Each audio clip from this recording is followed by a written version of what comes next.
В прямом эфире информационная программа «Вести Чеченская Республика». Мои коллеги и я, Рамзан Абуев, готовы рассказать о самых заметных событиях к этому часу. Ассаламу алейкум. Главное сегодня.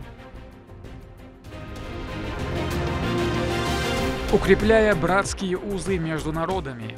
Благодаря Рамзану Ахмадовичу Кадырову мы имеем возможность строить такие прекрасные объекты для наших друзей, братьев.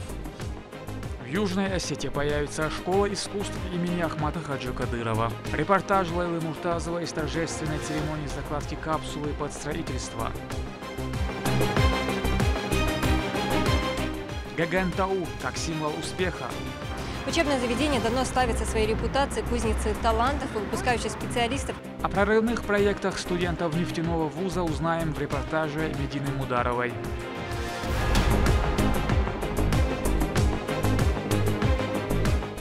Битва интеллектуалов.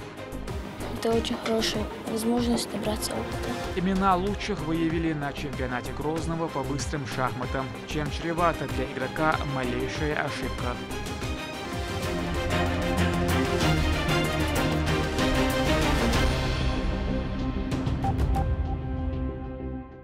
В ближайшее время в Цхинвале будет открыта школа искусств имени Героя России Ахмата Хаджи Кадырова. Все расходы на строительство взял на себя региональный общественный фонд имени первого президента нашей республики. На церемонии закладки капсулы присутствовали помощник главы республики, министр по национальной политике, внешним связям, печати и информации Ахмед Дудаев и президент Южной Осетии Алан Гаглоев. Репортаж Лейлы Муртазовой. По поручению руководителя субъекта делегация из Чеченской Республики во главе с министром по национальной политике, внешним связям, печати и информации Ахмедом Дудаевым посетили Республику Южная Осетия. Поводом визита стало возведение школы искусств имени Героя России Ахмата Хаджи Кадырова. Выступая на торжественной церемонии закладки капсулы под строительство творческого учреждения, президент Южной Осетии Алан Гаглоев выразил благодарность Рамзану Кадырову за столь значимый подарок для молодежи. Рамзан Ахмадович Кадыров оказал огромную помощь нашим силовым структурам. Тогда же было озвучено, что на территории Республики Южная Осетия будет построен социальный объект. Сегодня мы собрались, чтобы заложить капсулу под строительство школы искусств. Уверен, что эта школа придаст новый импульс развитию нашего искусства, сферы культуры в целом. Поэтому хочу поздравить всех жителей, весь народ нашей республики с таким торжественным днем. Хочу выразить слова огромной благодарности и признательности главе Чеченской Республики Кадырову Рамзану Ахмадовичу за такой подарок нашей республике, нашим детям. Эта школа строится на средства регионального общественного фонда имени Ахмата Хаджи Кадырова. Руководителем фонда является Аймани Несиевна Кадырова, которая всегда оказывает посильную помощь не только Южной Осетии, но и участникам специальной военной операции, республикам Северокавказского региона. Объект будет возведен в городе Цхинвал за счет средств регионального общественного фонда имени Героя России Ахмата Хаджи Кадырова. Вся необходимая техника, материалы и группа специалистов для строительства уже направлены в регион, где приступят к возведению здания. Ахмед Дудаев отметил, что данное событие послужит укреплением дружеских отношений между субъектами. Это мероприятие отражает братские дружеские отношения главы Чеченской Республики Рамзана Ахмадовича Кадырова и президента Южной Осетии Алана Эдуардовича Гаглоева и дружеские отношения наших народов.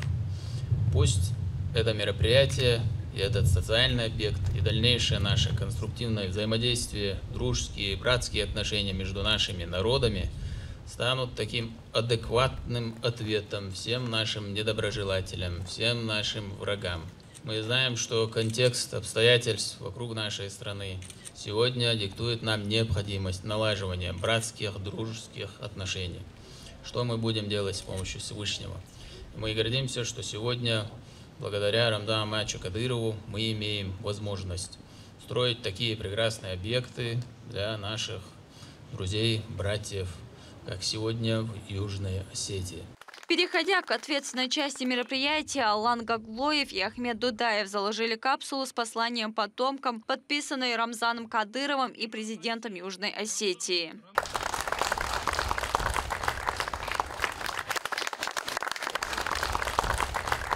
Подобные шаги направлены на более тесное взаимоотношение, подчеркивает доброжелательное отношение между кавказскими регионами. Чеченская республика и Южная Осетия намерены в дальнейшем строить свою политику в русле добрососедства, братства и взаимопомощи. Лайла Муртазова, Ахмед Хизриев. Вести. Чеченская республика. В рамках 4-й международной конференции «Кавказ на стыке Европы и Азии» состоялась деловая программа. Мероприятие прошло в стенах Национальной библиотеки Чеченской Республики, в котором приняли участие представители федеральных и региональных органов власти, учреждений культуры, общественных объединений из более чем 20 регионов России и гости из Исламской Республики Иран.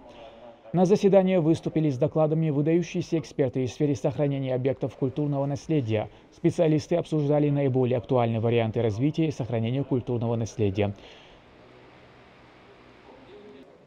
В первую очередь хотелось бы отметить, что у нас уже практически традиционное мероприятие, уже 4-е мероприятие, 4-я международная конференция, где мы обсуждаем проблемы сохранения объектов культурного наследия Северо-Кавказского федерального округа и, в частности, Чеченской Республики.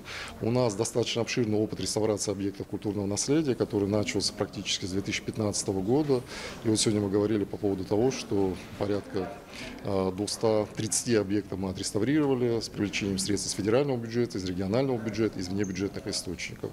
У нас, безусловно, есть над чем работать, у нас очень много проблем, у нас очень много интересных предложений. И в целом мы собрали сегодня специалистов, которые могли бы поделиться с нами своим мнением и своим опытом реставрации у себя на местах, в своих странах, в своих регионах, в своих республиках. Поэтому мы находимся на пути, только на пути, чтобы стать специалистом в области реставрации. Мы договорились проводить уже в следующем году, провести дополнительно еще одну конференцию непосредственно с участием реставраторов, то есть тех людей, которые работают на местах, которые работают в горах, как говорится, в поле, которые работают с камнем, с теми материалами, которые используются при сохранении. Безусловно, очень важный вопрос, который сегодня обсуждался и будет в том числе обсуждаться, это элемент воссоздания памятников. Следует ли их воссоздавать в первоначальном виде, либо их необходимо консервировать для того, чтобы сохранить их в том виде, в котором они сегодня дошли до нас. То есть это вопрос концептуальный. Я думаю, что парадигма того, что мы сохраняем эти объекты, безусловно, это важна. Мы это делаем, в том числе, конечно, и для себя, но в первую очередь делаем для наших потомков, для того, чтобы те люди, которые пришли за нами, чтобы они видели, какая у них история, какие у них объекты, как жили их предки, как они существовали. И сегодня, безусловно, наша важнейшая задача заключается в том, чтобы мы смогли сохранить эти объекты и донести их до будущих поколений. Вот для обсуждения этих вопросов мы сегодня собрались. Глобальное потепление – проблема, затрагивающая весь мир. Поддержанные порядка 200 странами, Парижские соглашения по климату стали важным шагом в направлении сокращения выбросов вредных газов. Эффективным решением данной проблемы мирового уровня является создание карбоновых полигонов для сбора и анализа данных. Студенты Грозненского нефтяного технического университета вносят свой вклад в решение данной проблемы. Ахмед Гилагаев, как молодой ученый, один из них. И подобных социально полезных проектов самой разной направленности, реализуемых студентами вуза, десятки. Репортаж Медины Мударовой. Грозненский государственный нефтяной технический университет – это легендарный центр подготовки высококвалифицированных специалистов для нефтегазовой отрасли и других стратегически важных сфер. Учебное заведение давно славится своей репутацией кузницы талантов и выпускающих специалистов, которые востребованы как в России, так и за рубежом. Инновационные строительные материалы с уменьшенным влиянием на окружающую среду в скором времени будут производить в нефтяном университете. Проект «Низкоуглеродные строительные технологии с комплексным использованием техногенного сырья» в разработке 3 года. В его рамках уже реконструируется помещение для производства строительных материалов. Идею реализует ассистент кафедры технологий строительного производства Джахар Межидов вместе с командой из 11 человек. Мы делаем акцент именно на экологичность материалов. То есть мы не просто разрабатываем там материалы, обладающие какими-то улучшенными физико-механическими свойствами. Также нам важно иметь полное представление о материале и его влиянии на окружающую среду. То есть сколько углекислого газа может впитать данный материал или наоборот выделяет данный материал. Будем в основном заниматься материалами.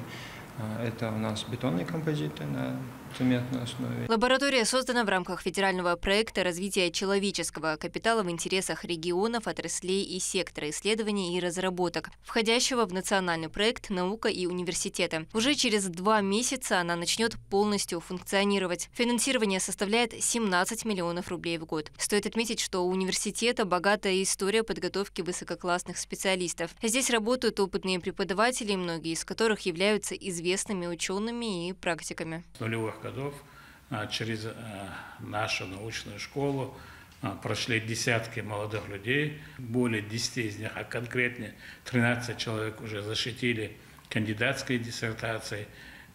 Из тех же молодых людей 2 человека стали докторами технических наук.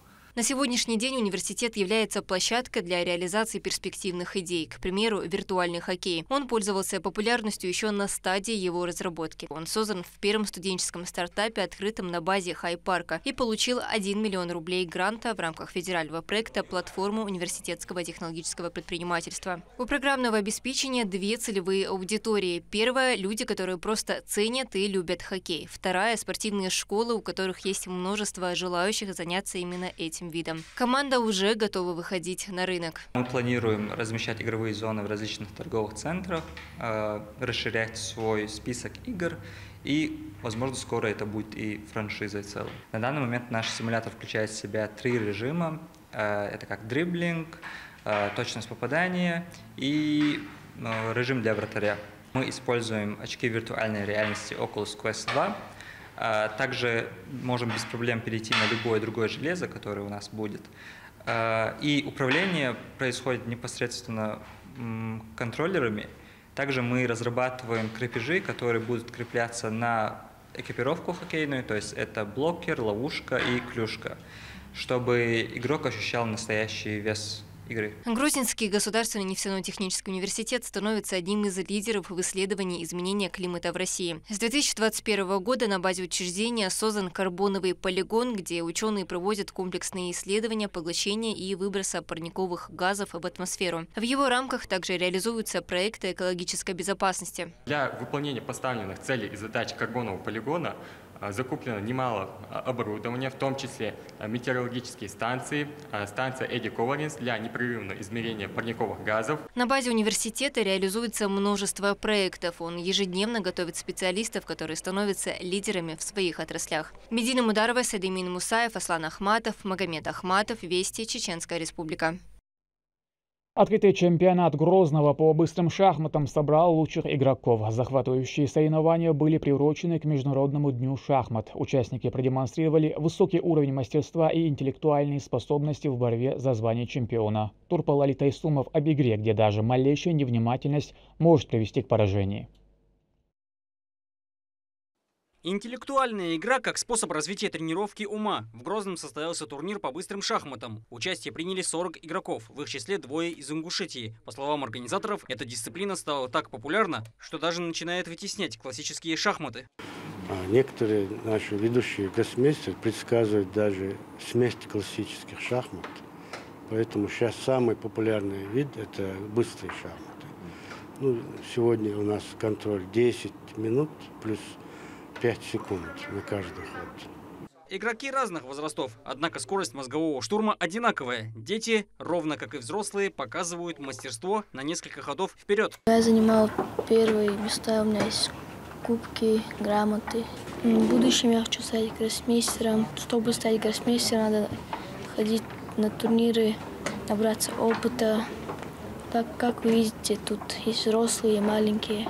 Это очень хорошая возможность набраться опыта. Люди с опытом рассказывают, что хотят играть даже не ради победы, а чтобы потренировать свой ум. Ведь если кто-то быстрее и умнее мыслит, тогда есть к чему стремиться. Цель была получить удовольствие от игры, не думая о местах, а там как получится.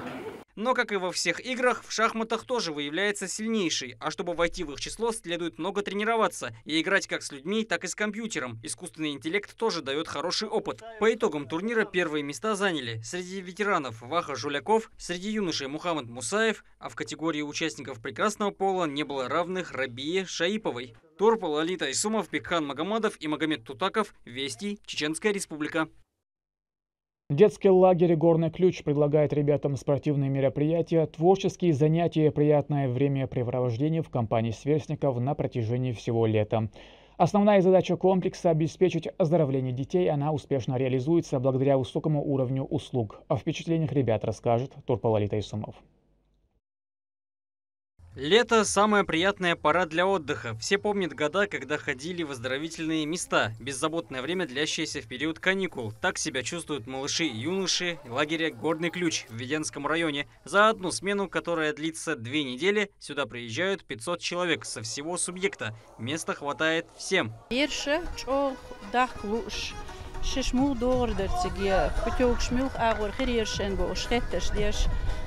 Масу агор связи бюлш, дукка родителш бери.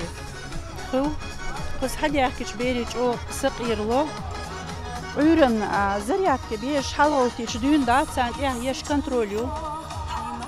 Масу бер халгатин сагатин бер зарядки дахватин цахватин хаушт я еш контролю.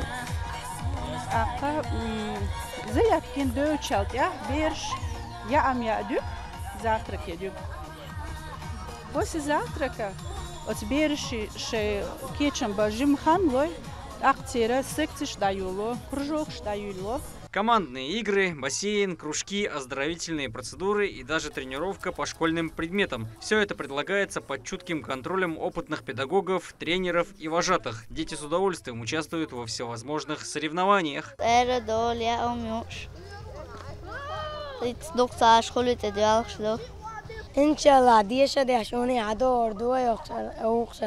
Один из вожатых, Ильяс Идилов, тренирует мальчиков и девочек в игре в волейбол. Сам он выступает за студенческую команду. Мечтает стать не только профессиональным игроком, но и привить это желание своим подопечным. Я вообще с университета практикант сюда приехал.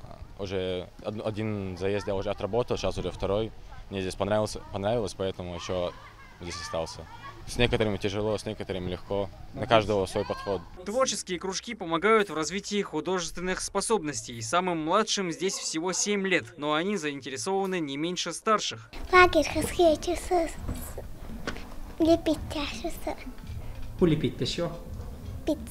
Программа обновляется каждый день. До начала школьного учебного года еще больше месяца, и многие дети успеют насладиться отдыхом. Общий план занятий и развлечений детей рассчитан на весь период их пребывания. Персонал лагеря следит за тем, чтобы все было разнообразным и полезным для каждого ребенка. Это поможет им зарядиться настроением на все лето. Турпал Исумов и Шамсуди Джабраилов. Вести. Чеченская Республика. В регионе проводится мероприятие по взысканию задолженностей по имущественным налогам с физических лиц. Разъяснительные работы проводятся сотрудниками регионального управления Федеральной налоговой службы совместно с судебными приставами и участковыми. Представители органов настоятельно рекомендуют гражданам погашать задолженности и не уклоняться от своих налоговых обязательств. С конца мая текущего года, в дополнение к основной нашей работе, мы совместно со службой судебных приставов, с участковой службой, с представителями горрайадминистрации проводим мероприятия по адресному обходу наиболее крупных должников. То есть мы такой группой собираемся, приходим домой к должнику, во главе у нас пристав, у которого на руках есть исполнительное производство. То есть мы не ходим к людям в дом просто так. Обязанность пристава приходить домой это есть, а мы приходим вместе с ними как взыскатели. Поэтому данное мероприятие проводится, они дают свой информационный эффект. И я думаю, граждане, которые уже столкнулись с этими мероприятиями, они уже оплатили свой налог. К этому часу это все события. Еще больше новостей вы можете узнать и на наших аккаунтах, социальных платформах и в приложении «Смотрим». С вами был Рамзан Абуев, и пусть в вашей жизни будут только хорошие вести.